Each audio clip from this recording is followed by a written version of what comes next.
Election engineering করার মতো পরিকল্পনা মাথায় নিয়েছে। নির্দিষ্ট রাজনৈতিক দলকে প্রিফারেন্স দেওয়ার জন্য এই ধরনের অভিনব কৌশলের আশ্রয় নিয়েছে। একটা মানুষ 400 গজের মধ্যে যখন সে যেতে পারবে না, একটা ভোট কেন্দ্রে একটা সমস্যা হলো, সে যে আইনশৃঙ্খলা বাহিনীর সদস্যদেরকে ফোন করবে সেটাও তো তার আয়ত্তের মধ্যে থাকতেছে না। সাংবাদিকরা তাদের নিউজ কভার করবে।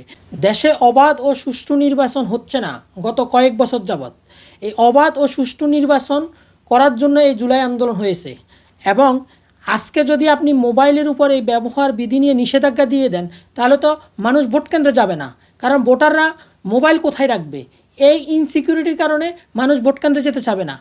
আর মোবাইল যদি আমি ব্যবহার না করতে পারি, বা মোবাইল আমরা নিতে পারবো, মোবাইল ভিতরে ছবি না তুললেই তো হয়, কিন্তু ভোট হয়তো নিজের ভোটটা ছবি তুলে দিবে না, কিন্তু ভোট কেন্দ্রের ভিতরে তো আমার মোবাইল নিয়ে ঢুকার অধিকার থাকবে।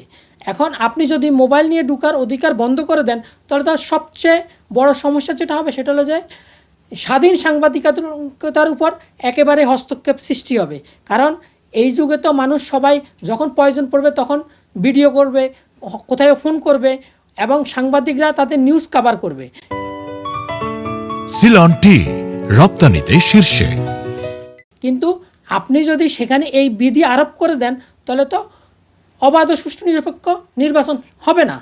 কারণ একটা মানুষ 400 গজের মধ্যে যখন সে যেতে পারবে না, একটা ভোট কেন্দ্রে একটা সমস্যা হলো, সে যে আইনশৃঙ্খলা বাহিনীর সদস্যদেরকে ফোন করবে সেটাও তো তার আয়ত্তের মধ্যে থাকতেছে না।